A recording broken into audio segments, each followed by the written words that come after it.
Disyembre na sa labas, malamig ang panahon, pero pag-uusapan natin ang paghahalaman. Oo, at hindi lang ito basta trip-trip.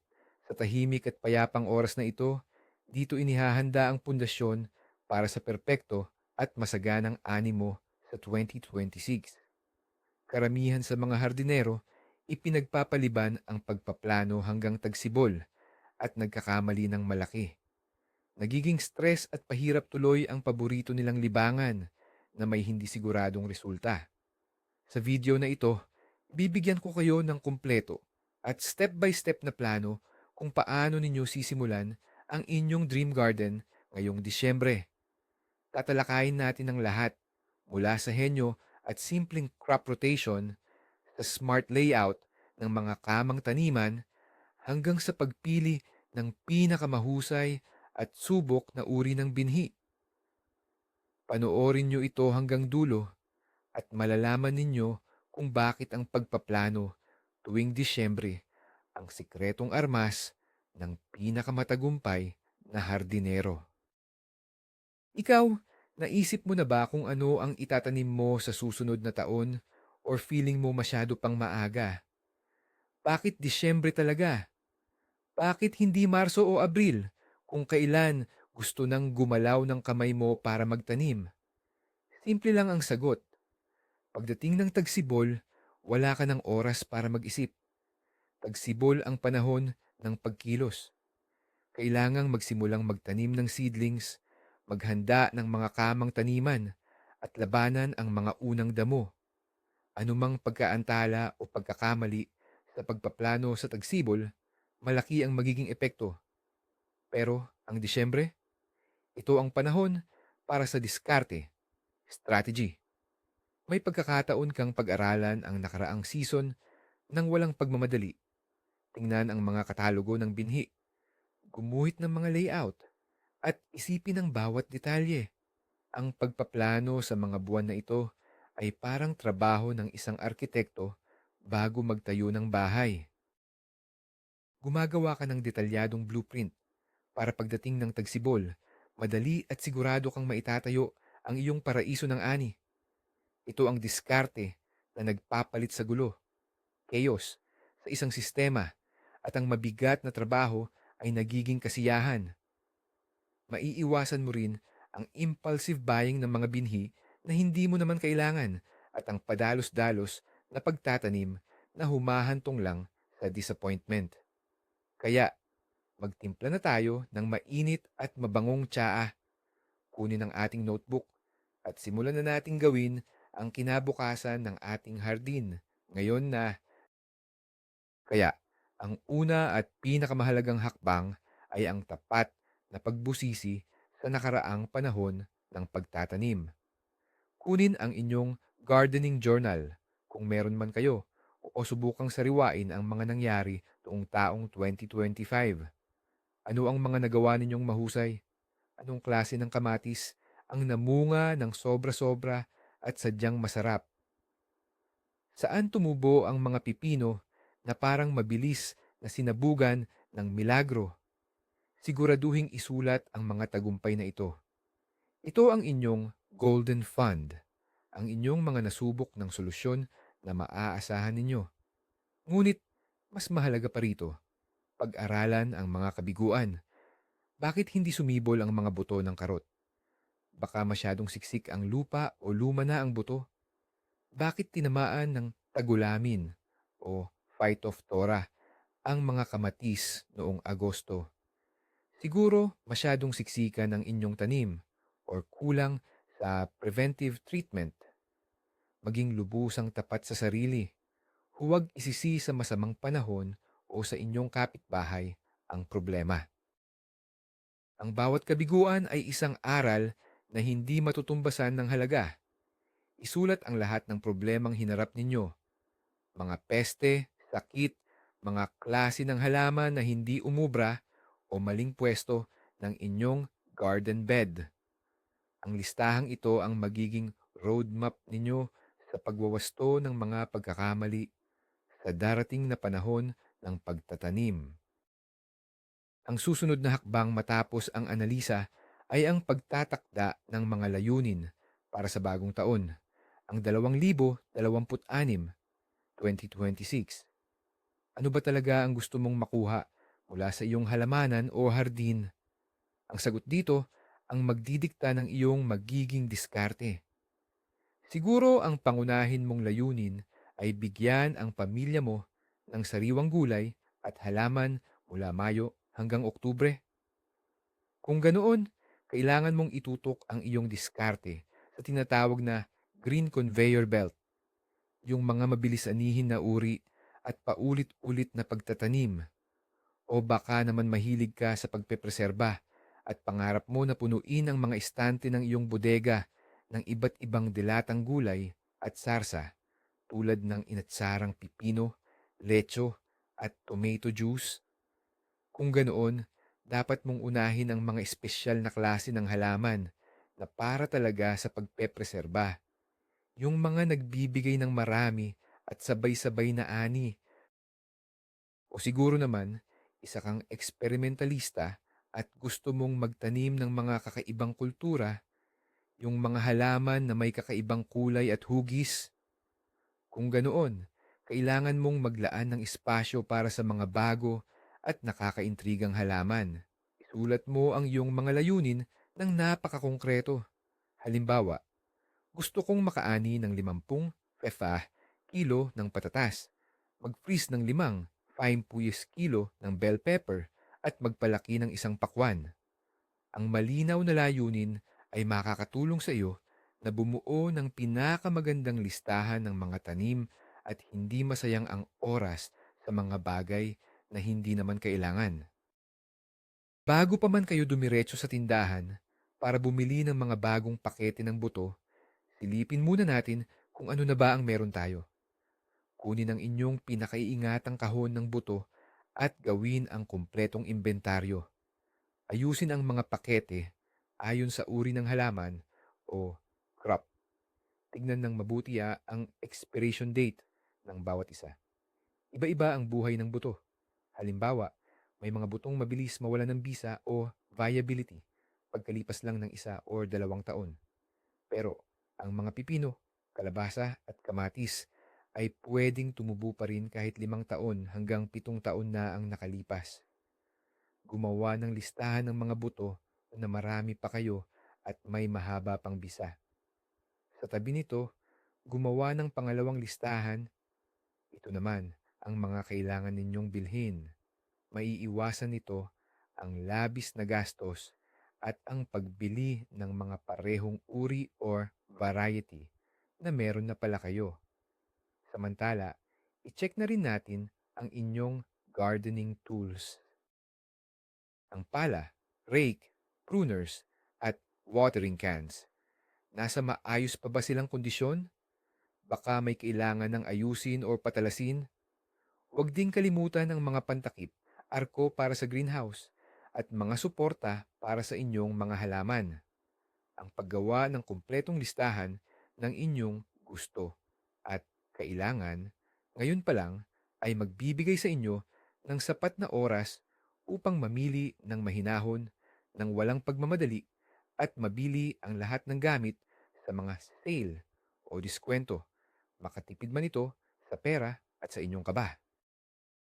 At ngayon, magsisimula na ang tunay na sining, ang paggawa ng layout plan or mapa ng inyong bakuran. Hindi lang ito basta drawing, ito ang magiging master plan ninyo sa inyong munting giyera sa paghahardin. Kumuha ng malaking papel o kung mas gusto ninyo, gumamit ng espesyal na computer program.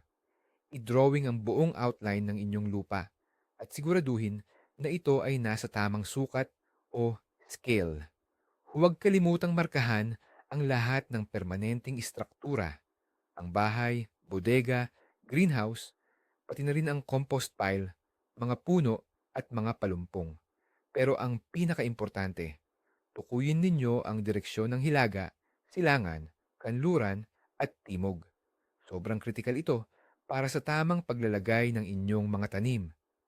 Pagkatapos, sa loob ng ilang araw, obserbahan ang kilos ng araw sa buong bakuran. Markahan sa plano ang mga lugar na pinakamasikat. Ito ang perpektong lokasyon para sa mga halamang mahilig sa araw tulad ng kamatis, sili at talong. Tukuyin din ang mga lugar na medyo may lilim. Halimbawa, sa ilalim ng mga bagong tanim na puno. Dito magiging komportable ang inyong mga gulay na dahon tulad ng pechay at litsugas. At markahan ang mga lugar na lubos na may lilim tulad ng sa hilagang bahagi ng inyong bahay. Pwede ninyong gawing storage area, iyan o taniman, ng mga halamang sanay sa lilim, gaya ng hosta. Panghuli, ilagay sa mapa ang pinagmumulan ng tubig at planuhin ang mga daanan o pathways. Tandaan, ang maayos na logistics ay susi para hindi maging hassle at nakakapagod ang pag-aalaga sa inyong hardin. Narating na natin ang isa sa pinakamahahalagang paksa sa paghahardin, ang crop rotation o sistema ng pagpapalit tanim. Marami sa mga baguhang naghahardin ang hindi nagbibigay pansin dito at pagkatapos ay nagtataka sila kung bakit bumababa ang kanilang ani samantalang dumarami naman ang sakit at peste. Sa madaling salita, ang crop rotation ay ang may batayan sa agham na pagpapalit-palit ng mga tanim sa inyong kamang taniman taon-taon. Bakit kailangan ito? May ilang dahilan. Una, iba't ibang sustansya ang kinukuha ng iba't ibang halaman mula sa lupa. Halimbawa, napakahilig sa nitrogen ng repolyo, samantalang potassium naman ang kailangan ng mga root crops tulad ng kamote. Kung paulit-ulit kang magtatanim ng repolyo sa iisang lugar, mauubos nito ang lahat ng available na nitrogen sa lupa. Pangalawa, may kanya-kanyang sakit at peste ang bawat grupo ng halaman na naiipon sa lupa. Kung magtatanim ka ng kamatis, pagkatapos magtanim ng patatas, mataas ang posibilidad na tamaan ka ng matinding late blight or phytophthora. Pangatlo, magkakaiba ang sistema ng ugat ng mga halaman. Ang iba ay mababaw lang, habang ang iba ay malalim. Kaya nakakatulong ito sa natural na pag-aayos ng iba't ibang layer ng lupa. Ang tamang pagpapalit tanim ang solusyon sa lahat ng problemang ito. Sinusuportahan nito ang balance ng sustansya, pinapaganda ang kalusugan ng lupa at hindi binibigyan ng pagkakataon ang mga sakit. Simple lang ang gintong tuntunin. Huwag na huwag magtanim ng halaman na kabilang sa iisang pamilya sa parehong lugar, maliban na lang kung makalipas ang 3 hanggang 4 na taon. Simulan nating pag-aralan ang mga patakaran sa crop rotation gamit ang mga saktong halimbawa. Unahin natin ang pinakapopular na grupo, ang nightshades o ang pamilya ng Solanaceae. Kabilang sa pamilyang ito ang patatas, kamatis, sili, talong at physalis. Dahil magkakamag-anak silang lahat, pare-pareho lang ang kanilang mga kaaway at ang gusto nilang sustansya mula sa lupa. Ang pinakamatinding kalaban ng mga nightshade ay ang Phytophthora or late blight at ang Colorado beetle. Ang mga sanhi ng sakit at peste na ito ay talagang nabubuhay at naghihintay lang sa lupa, lalo na sa mga naiwang bahagi ng halaman. Kaya naman, hindi mo dapat itanim muli ang mga nightshade sa parehong lugar hanggat hindi pa lumilipas ang 3 o mas maganda, 4 na taon. Sino ngayon ang pinakamagaling na naunang tanim para sa kamatis o patatas? Ang perpektong sagot diyan ay ang mga legumes o halamang butil gaya ng sitaw, mani o munggo. Dahil pinapayaman nila ang lupa ng nitrogen na siyang paboritong sustansya ng mga nightshade.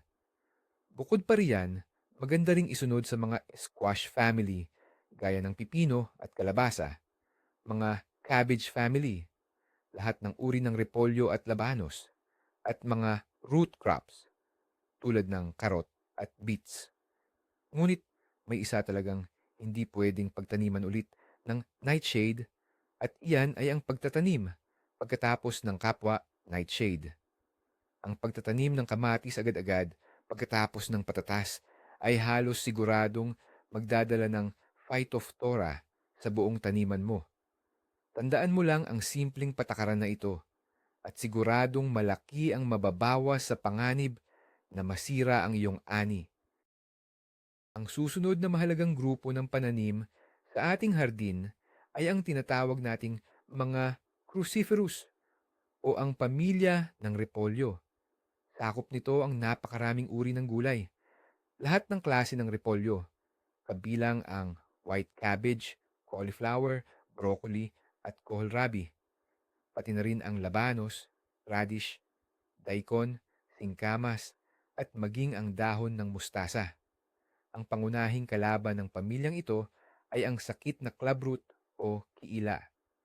Ito ay isang uri ng fungus na umaatake sa ugat ng halaman kung saan nagkakaroon ng mga bukol o tumor. Dahil dito, hindi na nakakakuha ng tamang sustansya ang halaman, kaya ito ay nanghihina at tuluyang namamatay. Ang nakakakaba pa, ang mga spore asos ng clubroot ay kayang manatili at mabuhay sa lupa sa loob ng hanggang 5 hanggang 7 taon. Kaya naman, ang pagpapalit tanim, crop rotation, ay sadyang kritikal para sa mga repolyo. Ito ay usapin ng kaligtasan. Ang pinakamagandang iuna sa kanila ay ang mga legumes tulad ng munggo, mga cucurbits, kalabasa, pipino, mga sulan at siyay, kamatis, talong, at mga sibuyas.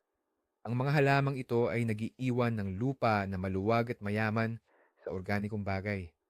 Lalo silang tumutubo ng maganda pagkatapos ng pipino dahil kadalasan maraming pataba galing sa dumi ng hayop ang inilalagay para sa tanim na pipino.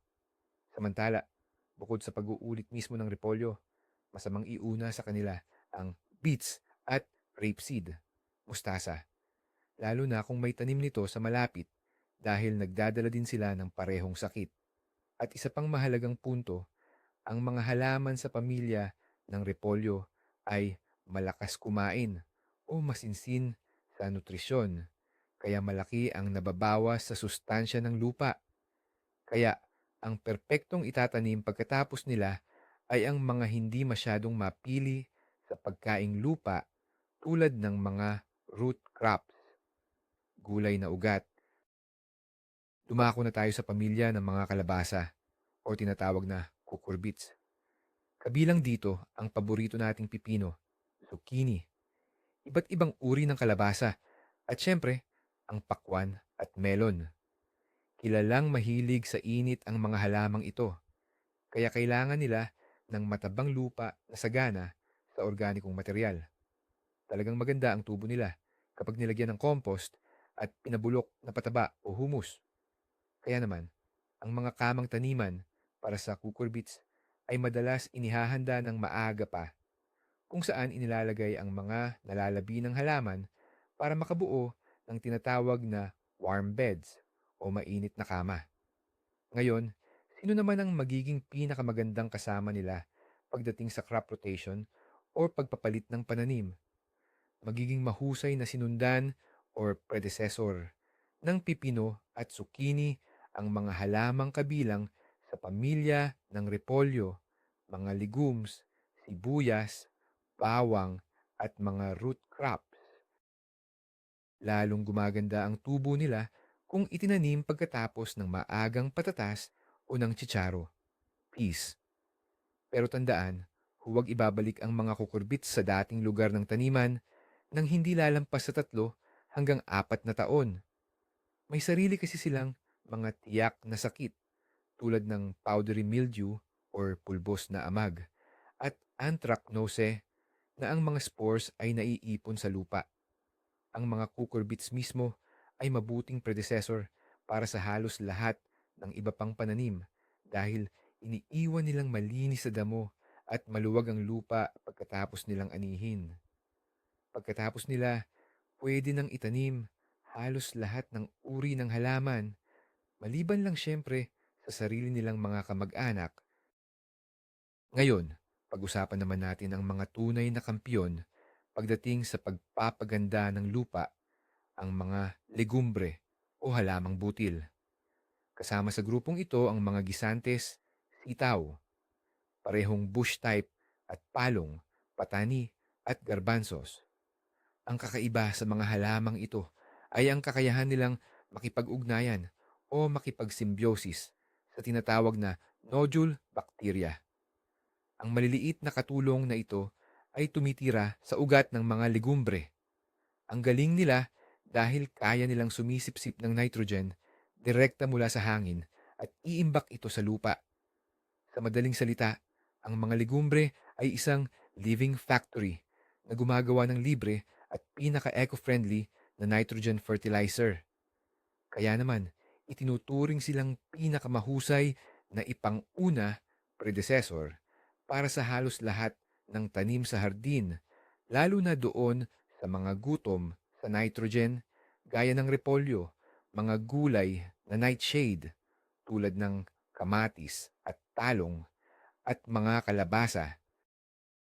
Pagkatapos mong anihin ang mga legumbre, isang mahalagang paalala: huwag mong bunutin ang halaman pati ang ugat.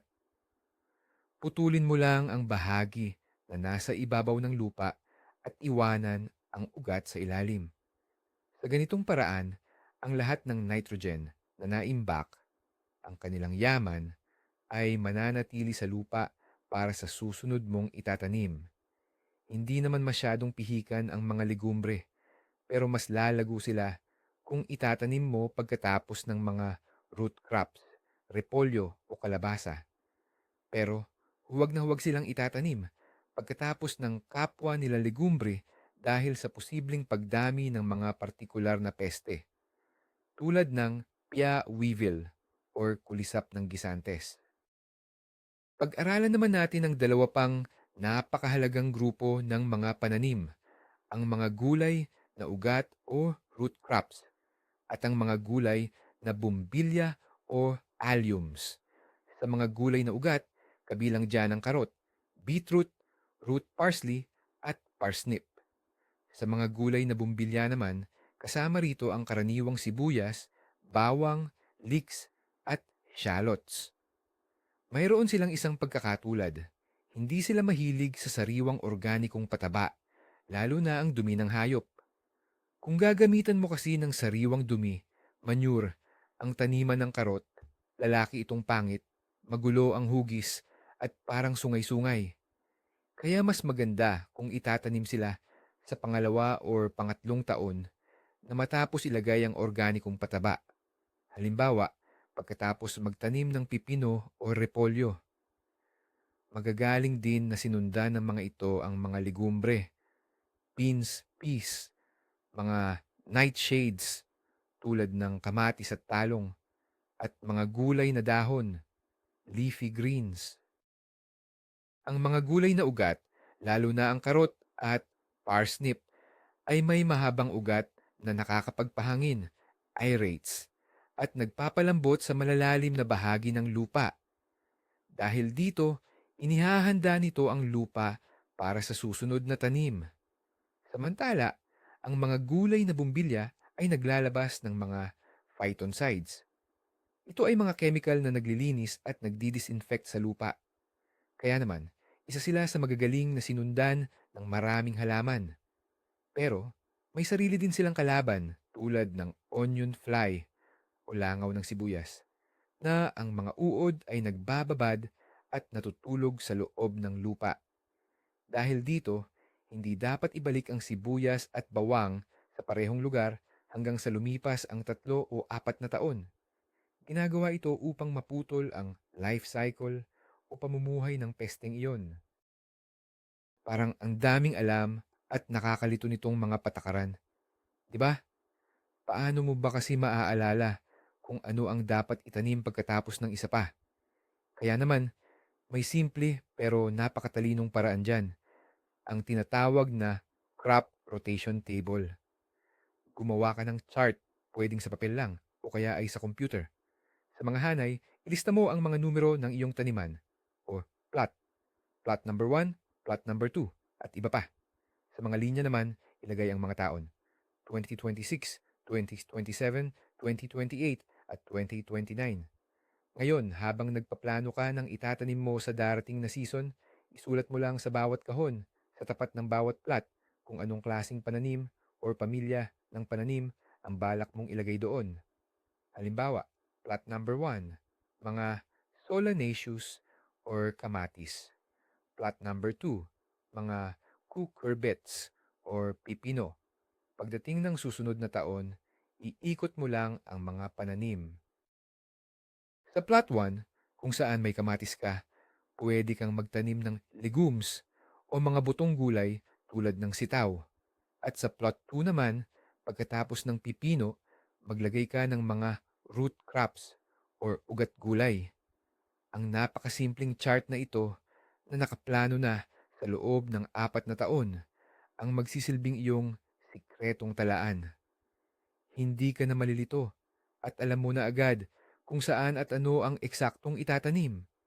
Tiyak na maiiwasan mo ang mga pagkakamali at masisiguro mo ang kalusugan ng iyong lupa sa loob ng mahabang panahon. Ngayong naayos na natin ang sistema ng pagpapalit tanim o crop rotation, oras na para pag-isipan naman ang disenyo ng mismong mga tanimang kama. Hindi lang ang dami ng ani ang nakasalalay sa uri at ayos nito, kundi pati na rin ang dali ng pag-aalaga sa mga halaman. Ang pinakapayak na opsyon ay ang karaniwan or patag na mga kama, flatbeds. Pareho lang ang taas nito sa lupa. Ito ang pinakamadaling gawin at pinakamura. Pero mayroon itong mga abala. Mas matagal uminit ang lupa dito pagsapit ng tagsibol. At tuwing tag-ulan, madalas itong pamahayan ng tubig o stagnation. Ang mas advanced na bersyon ay ang nakataas o raised beds. Gumagawa tayo ng mga gilid o borders gamit ang tabla, yero, or metal at pinupuno ito ng matabang lupa. Maraming benepisyo ang raised beds. Una, mas mabilis uminit ang lupa, kaya mas maaga tayong makakapagsimula ng pagtatanim. Pangalawa, mas madali itong asikasuhin dahil hindi na kailangang yumuko ng sobra. Pangatlo, hindi naiipon ng tubig dito. At pang-apat, puwede kang gumawa ng perpektong pinaghalong lupa para sa tiyak na uri ng pananim. Ang saminus lang, siyempre, ay ang gastos sa paggawa nito. May isa pang klase na talagang interesante, ang may init na kama, warm beds. Sa ilalim nito, naglalagay tayo ng mga organikong materyales tulad ng sanga, damo, at mga dahon. Habang nabubulok ito, naglalabas ito ng init na nagpapainit sa ugat ng halaman. Ito ang perpektong opsyon para sa mga pananim na mahilig sa init tulad ng mga kalabasa, uling squash, or melon. Ang pagpili ng uri ng kama ay nakasalalay sa klima sa inyong lugar, uri ng lupa, at syempre sa inyong kakayahang pisikal. Balikan natin ngayon ang plano ng ating lupain at tutukan ang pagdidisenyo ng mga kamang taniman. Sa bahaging ito, hindi lang dapat maganda tignan, kundi kailangan din itong maging functional or practical. Ang unang panuntunan ay ang tamang pagkakahanay base sa direksyon ng araw. Sa perpektong sitwasyon, ang mahahabang kamang taniman ay mas maganda kung nakahanay mula hilaga, north, patungong timog, south.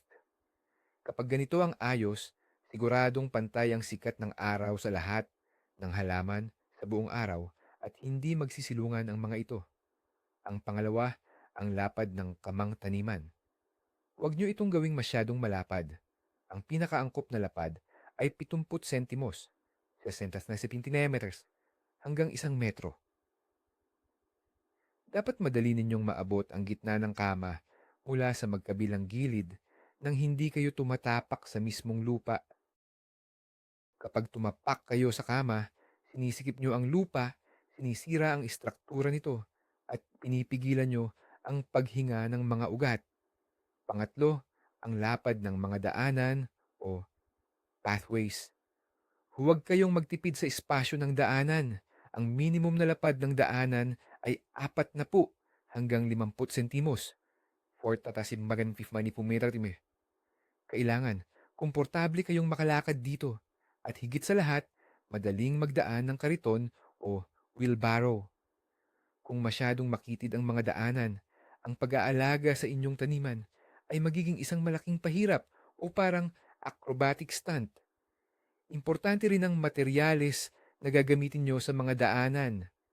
Pwede ninyo itong lagyan ng wood chips, buhangin, o kaya naman ay takpan ng agrofiber o mga tiles para hindi na kayo mahirapan sa pagtanggal ng damo. Kapag nagpaplano ng ayos ng iyong tanim sa kama, huwag kalimutan ang lakas ng pagiging magkapitbahay. Ang magkakasamang pagtatanim or companion planting ay isang matanda at napakatalinong kasanayan sa agrikultura. Ang ilang halaman, kapag tinanim ng magkakalapit, ay nagtutulungan, nagtataboy ng peste, nagpapabuti sa lasa, o kaya'y nagpapasigla ng paglaki. Ito ang tinatawag na allelopathy. Isang klasikong halimbawa ay ang karot at sibuyas. Ang amoy ng sibuyas ay nagtataboy sa kulisap na sumisira sa karot, at ang amoy naman ng karot ang nagtataboy sa peste ng sibuyas. Itanim mo sila ng magkasama at mapoprotektahan mo ang dalawang ani. Isa pang magandang tambalan ay ang kamatis at balanoy or basil. Ang balanoy ay hindi lang nagpapabuti sa lasa ng kamatis, kundi nagtataboy pa ng ilang insekto. Ang marigold, kapag tinanim sa paligid ng kama, ang amoy nito ay nagtataboy sa nematodes at iba pang peste. Bukod pa rito, nililinis ng kanilang ugat ang lupa. Ang dill, kapag tinanim malapit sa repolyo, ay umaakit ng mga beneficial na insekto na sumisira sa aphids ng repolyo. Pag-aralan ang compatibility chart ng mga halaman. Sa paggawa ng mga ganitong magkakaibigang tanim sa iyong hardin, mapapaliit mo ang paggamit ng chemical pesticides at makakakuha ka ng mas malusog at masaganang ani. Kung gusto mong laging sagana sa sariwang gulay at dahon ang iyong hapag, hindi lang tuwing tag-init, kundi mula maagang tagsibol hanggang sa pagtatapos ng taglagas, kailangan mong planuhin ang tinatawag nating sistema ng tuloy-tuloy na pag-ani, succession planting. Ito ay isang paraan ng sunod-sunod na paghahasik upang masiguro na hindi napuputol ang daloy ng iyong aanihin. Magsimula sa mga pananim na mabilis anihin at kayang tumagal sa lamig. Sa oras na magsimulang uminit ang lupa, maaari mo nang itanim ang labanos, radishes, spinach, dill, at mga uri ng litsugas, leafy lettuce. Mabilis silang lumaki at hindi madaling mamatay sa malamig na panahon.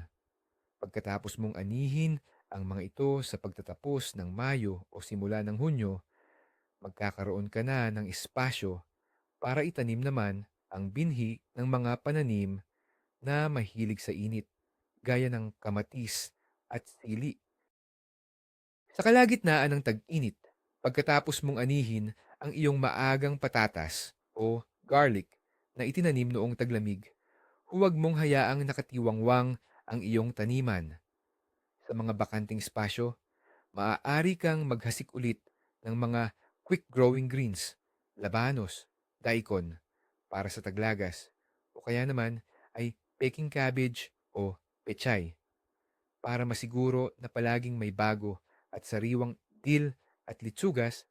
Magtanim ka ng paunti-unti tuwing 2 o 3 linggo.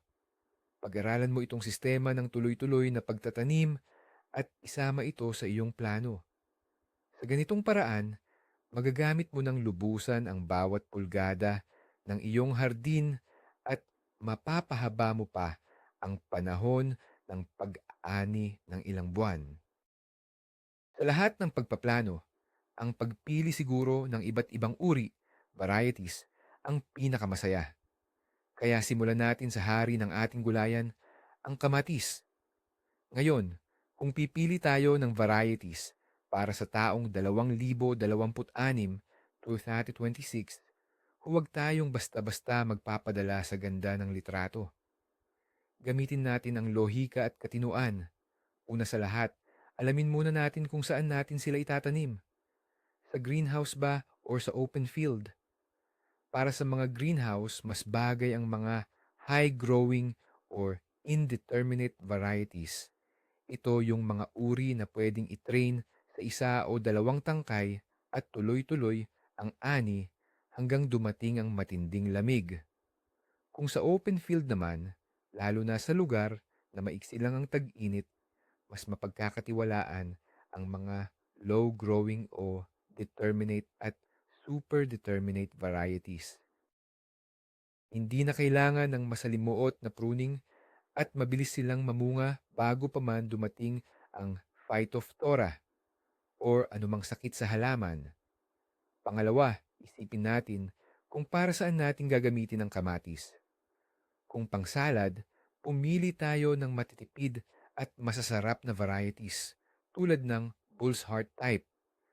Para naman sa pagkening or pag-iimbak, perfect dyan ang mga plum-shaped na kamatis na may makapal na balat, gaya ng debarao or lady's fingers. At kung gagamitin sa juice o lecho, kunin natin ang varieties na extra meaty at juicy. At huwag kalimutang magtanim ng iilang ultra early varieties para mas maaga tayong makakakain at makakatikim ng unang-unang bunga ng kamatis. Ngayon, dumako naman tayo sa usapang pipino at sili. Sa pipino, ang pangunahing pagpipilian ay nasa pagitan ng bee-pollinated. Iyon ay kailangan ng bubuyog at ng parthenocarpic o self-pollinating hybrids, yung kusang namumunga. Ang una ay kadalasang mas mabango at mas masarap, pero kailangan nila ng mga insekto para makabuo ng bunga. Samantala, ang pangalawa ay siguradong mamumunga kahit anong klasing panahon. Kaya perpekto ito para sa mga greenhouse o net house. Tingnan din natin kung para saan gagamitin. May mga pang salad na may manipis na balat at mayroon ding pang-asinan or pickling na mas matigas ang laman at may kilalang mga bukol-bukol. Pagdating naman sa sili, ang pinakamahalagang titingnan ay ang bilis mamunga, maturity period. Sa maraming rehiyon, mas mainam na pumili ng early at mid-early varieties para siguradong aabot ito sa pag-ani. Mahalaga ring tingnan ang kapal ng laman, wall thickness. Kung pang stuffing, palaman, o pang freeze, pumili ng makakapal at blocky, parang kahon, na sili. Pero kung pang lecho at pang salad lang, pwede na ang medyo manipis. Huwag ding kalimutang magtanim ng siling anghang kung mahilig ka rito. Magtanim ng ilang puno na malayo sa mga matatamis na sili, bell peppers, para hindi maghalo o mag-cross-pollinate ang mga ito. Para sa pipino at sili, mas maganda kung pipiliin mo ang mga modernong hybrid na resistant o matibay laban sa mga karaniwang sakit. Makakatipid ito sa oras at hindi ka gaanong ma-stress. Napakahalaga ring piliin ng tama ang mga variety ng ugat gulay at mga gulay na dahon. Magsimula tayo sa karot. Dito, ang mga variety ay hinahati batay sa haba ng pagkahinog at hugis. Ang mga maagang variety ay karaniwang maliliit at hindi masyadong matibay kapag iniimbak. Ito ay itinatanim para sa pang-araw-araw na paggamit sa tag-init. Pero kung naghahanap ka ng pangmatagalang imbakan, pumili ng mga variety na medium late hanggang late, gaya ng uri ng Chantenay or Flaky. Ang mga ito ay nag-iipon ng mas maraming asukal at talagang matibay sa imbakan. Sa beets, pareho rin ang kwento. May mga maagang variety para sa mga sabaw sa tag-init at may mga late na variety na perpektong naiimbak sa bodega hanggang sa tagsibol. Pansinin ng variting Sailindra, madali itong hiwain at ipreserba, i-canning. Pagdating sa mga dahong gulay, tulad ng dill at parsley, mayroong leafy at bushy na variety. Ang mga bushy na variety ay mas matagal bago magtuloy sa pamumulaklak at nagbibigay ng mas maraming berdeng masa sa buong season. Para sa salad, pumili ng iba't ibang uri. May malambot na dahon, malulutong na ulo, mapapait o maaanghang. Ang pagkakaroon ng iba't ibang uri ay hindi lang magpapalusog sa iyong mga pagkaing pang tag-init, kundi magpapasarap at magpapaganda rin. Sa pag-aalaga sa ating mga pananim, tandaan nating huwag kalimutan ang pinakaimportante, ang kalusugan ng lupa. Dito natin matatagpuan ang ating pinakamahusay na kasangga, ang mga siderate o kilala rin bilang green manure.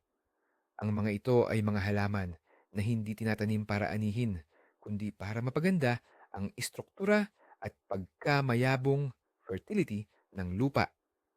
Ang pagpaplano sa pagtatanim ng siderates ay kasing halaga ng pagpili ng ating pangunahing ani. Kailan nga ba maganda magtanim ng siderates? Maaari itong gawin bago magtanim ng pangunahing ani. Halimbawa, pwede kang magtanim ng mustasa o fasilya.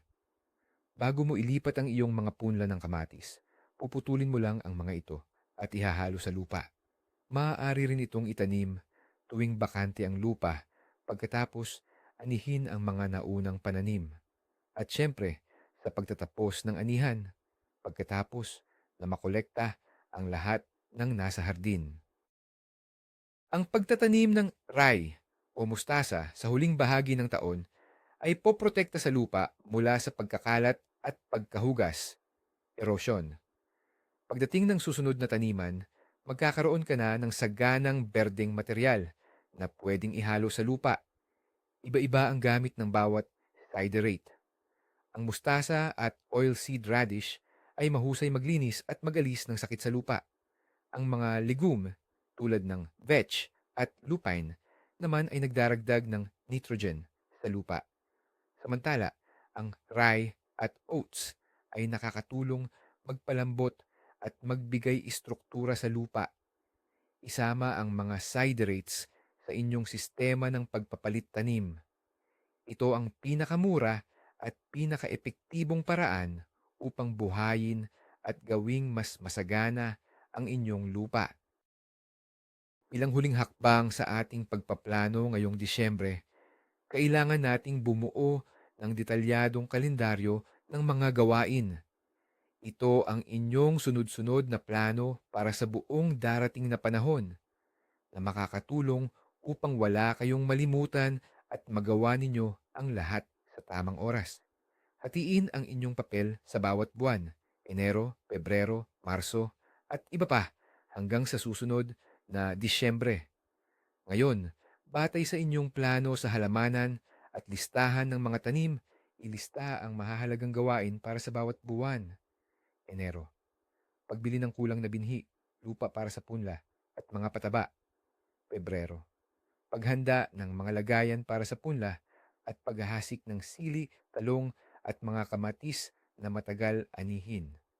Marso, paghahasik ng kamatis para sa bukas na lupain, repolyo at paglilipat ng mas naunang punla. Abril, paghahanda ng greenhouse o silid taniman at paghahasik ng mga pananim na lumalaban sa lamig sa lupa na may takip.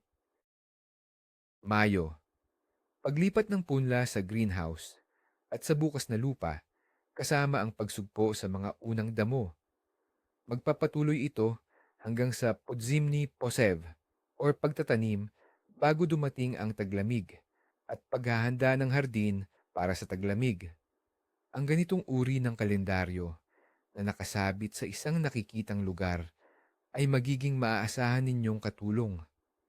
Magdadala ito ng kaayusan sa inyong mga gawaing bukid at sisiguraduhin na hindi ninyo mapapalampas ang pinakatamang oras para sa bawat gawain. Narating na natin ang dulo ng ating paglalakbay mula sa pag-analisa ng mga pagkakamali hanggang sa paggawa ng detalyadong kalendaryo. Gaya ng nakita ninyo, ang Disyembre ay hindi lang basta patay na panahon para sa isang hardinero. Ito ang tunay na strategic season.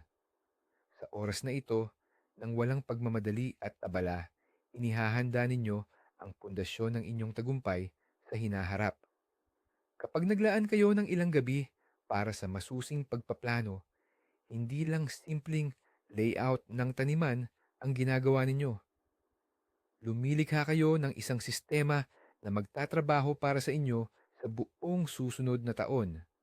Pinoprotektahan ninyo ang inyong hardin mula sa sakit sa tulong ng crop rotation o pagpapalit tanim.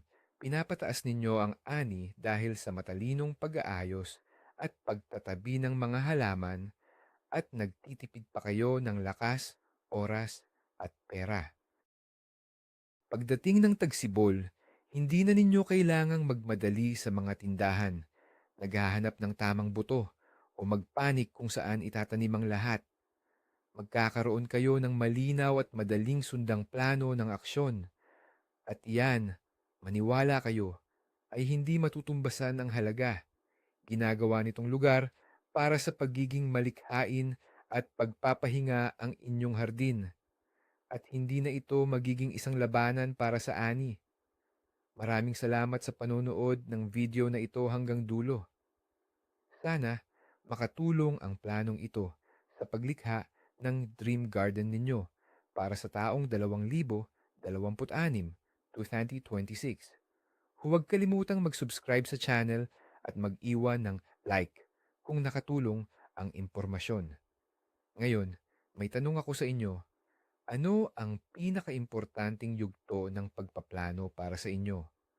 O baka nakapili na kayo ng bago at interesanting variety para sa susunod na taon? Ibahagi ang inyong mga ideya at plano sa comment section.